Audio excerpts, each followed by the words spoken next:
Let me tell you something that can change the direction of your life if you truly understand it.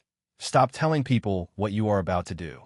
Not because they're bad people, not because they want you to fail, but because the moment you announce your goals, you hand your future over to the opinions, doubts, expectations, and limitations of the world. And the world has a talent for shrinking dreams before they ever have a chance to grow. There's a quiet power in moving in silence. A dangerous kind of power. The kind that builds while nobody is watching, while nobody is clapping, while nobody is believing. Because when you move in silence, you don't waste energy explaining yourself. You don't bleed momentum defending your vision. You don't slow down to convince people who were never meant to understand your path in the first place. You just work. You build. You become. Most people don't want to see your plans. They want to see your results. And some don't even want that. They want to see if you quit. They want to see if the pressure breaks you. They want to see if your fire fades when nobody is cheering. So don't feed them your vision. Feed your vision with discipline, consistency, and long nights of effort when no one is around. Every time you tell people what you're about to do, your brain rewards you like you already did it. That little hit of approval feels good, and that feeling steals your hunger. It steals the edge. It replaces execution with comfort. But champions don't run on comfort. They run on commitment. So build quietly. Grind in private. Let your focus become so strong that the noise of the world can't reach you. And one day, when you finally arrive, when your work speaks for itself, you won't need to say a word, because your life will be making the introduction for you. If this message resonates, stay with me, because what you're about to hear could redefine how you chase everything you want. Silence is not weakness. Silence is not fear. Silence is not playing small. Silence is a strategy used by people who are serious about their future. When you decide to move quietly, you are choosing focus over attention, progress over praise, growth over validation. Most people think confidence is loud. Real confidence is calm. It doesn't announce. It doesn't perform. It doesn't chase applause. It simply works. The moment you start telling everyone what you are about to do, your energy shifts from building to explaining. You start spending time managing reactions instead of managing actions. Every conversation becomes another drain on your momentum, another opportunity for doubt, comparison, or distraction to enter your mind. When you keep your plans to yourself, your mind becomes sharper. You stop outsourcing your motivation to other people's opinions. You stop waiting for encouragement to move forward. You become internally driven. That internal drive is the engine of every high performer. Silence forces you to rely on your own discipline. It makes you show up on the days when nobody knows what you're working toward. It builds a private relationship between you and your goal, and that relationship becomes sacred. There is power in knowing that while the world is sleeping, you're constructing something that will eventually surprise everyone. Silence also protects your vision. Not every dream is meant to be exposed while it is still fragile.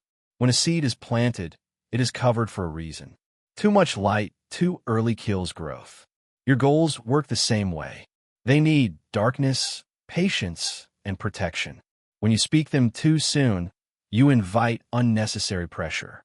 People project their fears, their limits, their past failures onto your future. Without realizing it, you start carrying their doubts alongside your own. Silence removes that weight. It keeps your mind clean. It allows your imagination to expand instead of shrink. Moving in silence teaches you self-respect. You stop performing for approval and start performing for purpose. Your work becomes more deliberate, more intense, more consistent. You stop needing witnesses to validate your effort. The reward becomes the progress itself. Each quiet win builds confidence that cannot be shaken by criticism or ignored by lack of recognition. That kind of confidence is dangerous because it cannot be taken from you. When you finally reveal what you have been building, the impact is greater. People are not impressed by promises. They're moved by results. Silence makes your arrival louder. It allows your work to speak without competition from your words. It transforms you from someone who talks about goals into someone who embodies them, and that shift changes how the world responds to you. Your vision is most powerful when it is protected, not when it is announced. In the early stages of any dream, the idea is fragile, not because it is weak, but because it has not yet been reinforced by evidence.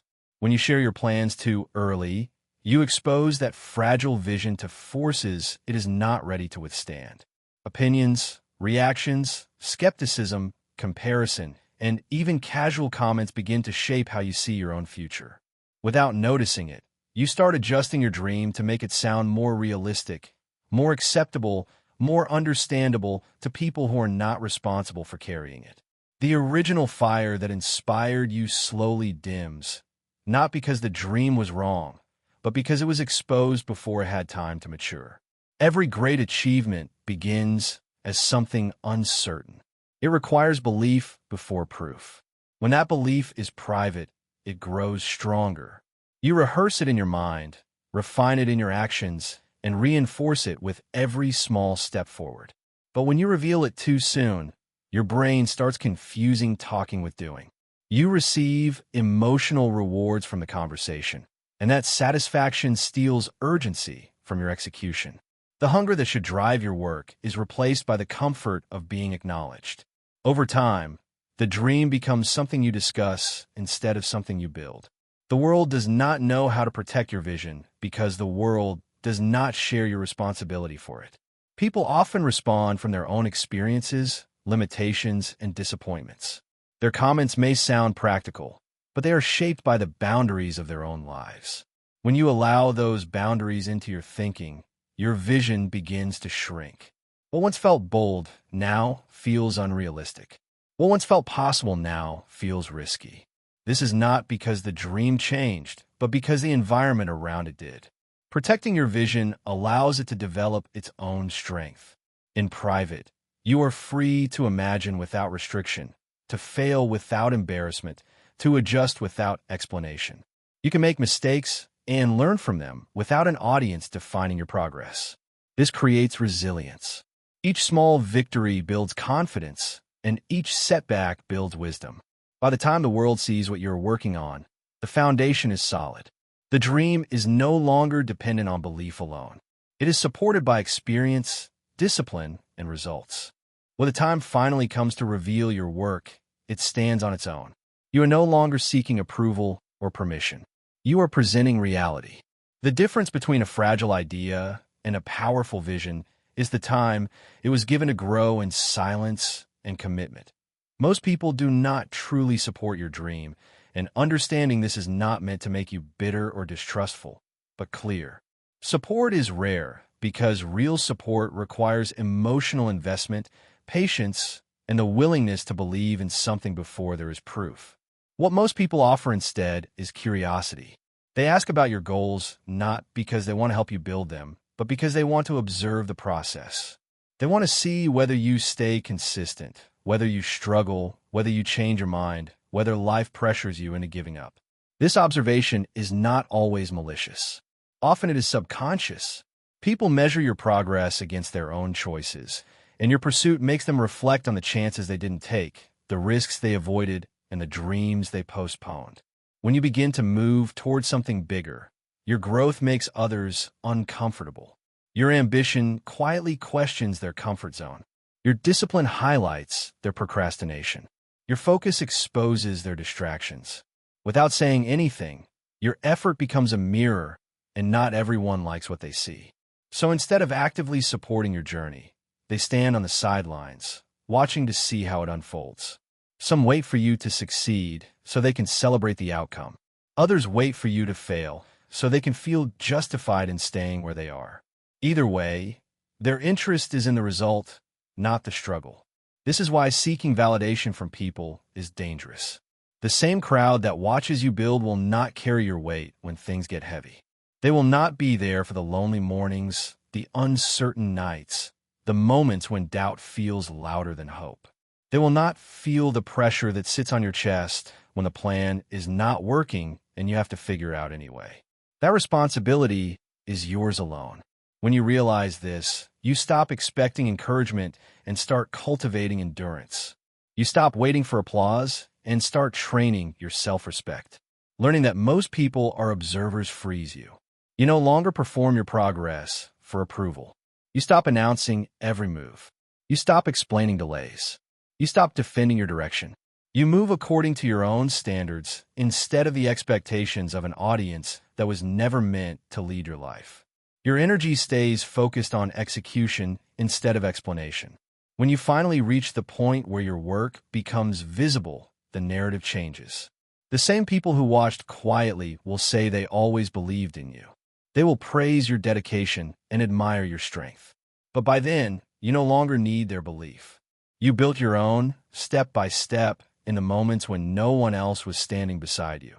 Discipline becomes stronger the moment you stop searching for validation. When your motivation depends on other people's reactions, your effort rises and falls with their attention. If they praise you, you feel energized. If they ignore you, your drive weakens. That is an unstable foundation for any serious goal.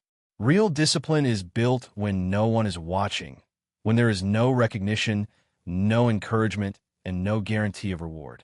It is the ability to show up consistently, even when the only witness to your work is you. Seeking validation is natural, but relying on it is dangerous. The brain begins to associate progress with approval instead of improvement. You start choosing actions that look impressive instead of actions that are effective. You post your goals, talk about your routines, and explain your plans, not because it helps you grow, but because the response makes you feel seen. That feeling becomes addictive. Over time, you confuse attention with achievement, and the work itself loses its priority. When you remove the need for validation, your focus sharpens. You stop performing and start producing. You choose discipline over comfort because the goal matters more than how it appears to others. Your standards become internal. You do the work because it aligns with who you are becoming, not because someone else might notice. This shift is powerful. It makes your habits consistent, not conditional. It makes your effort reliable, not reactive. Discipline without validation builds a quiet confidence. You trust yourself because you know what you do when no one is clapping. You know you can endure boredom, resistance, and uncertainty without external encouragement. That self-trust becomes your anchor. When life becomes chaotic, when results come slowly, when motivation fades, your discipline remains because it is rooted in identity, not emotion. As you grow stronger, you also become more patient. You no longer rush to share progress or prove your worth. You understand that the real reward is the transformation happening inside you. Your body, your mind, your skills, your character are being shaped by repetition and commitment. That internal growth matters more than public recognition. You begin to respect the process instead of seeking shortcuts. Eventually, the world notices the results. But by then, you're no longer dependent on the response. Praise becomes a bonus, not a requirement. Criticism becomes irrelevant, not discouraging. You're grounded in the knowledge of what you have built through effort that was invisible to most. This is how discipline becomes unbreakable, when it is fueled by purpose, sustained by consistency, and protected from the distractions of approval. Real confidence is not loud, dramatic, or attention-seeking. It does not announce itself in conversations, social media posts, or endless explanations. Real confidence is quiet, steady, and deeply rooted in action. When you are truly confident, you don't feel the need to prove anything to anyone. You don't rush to explain your choices. You don't defend your direction. You don't compete for recognition. You simply move with purpose, knowing that your work will eventually speak louder than your words ever could. Loud confidence is often insecurity in disguise. It seeks approval, applause, and reassurance. It needs to be seen to feel real. Quiet confidence, on the other hand, is built in solitude through repetition, failure, and persistence. It grows when you keep your promises to yourself, especially when no one else knows what those promises are. Each time you choose discipline over distraction, each time you push forward despite fear or doubt, your self-belief deepens. That belief does not require an audience, because it is already validated by your own effort. When you stop announcing your moves, your energy becomes focused. You stop leaking motivation through conversation and start investing it into execution. You become harder to distract, harder to discourage, and harder to derail. Your mind stays locked on progress instead of perception. Over time, this creates a presence that others feel without you saying a word. People sense your direction, your certainty, your strength. Not because you told them, but because it shows in how you move, how you decide, and how you carry yourself. Arrival does not come with noise. It comes with impact. One day, the results of your discipline, your silence, and your consistency begin to appear. The same people who once questioned your quiet approach now notice the change. They see the growth in your confidence, the stability in your choices, the clarity in your purpose. They realize that you were never trying to impress them. You were building something far more important, yourself. This is the difference between those who chase attention and those who command respect. Respect is earned in the unseen hours, in the lonely work, in the private battles that shape your character. When you reach that level, you no longer need to announce who you are or what you are becoming. Your life introduces you. Your actions confirm it. Your results reinforce it. And in that moment, you understand that silence was never about hiding. It was about becoming so strong that no explanation was ever necessary. And if this message gave you clarity and strength today, please like, comment, and subscribe.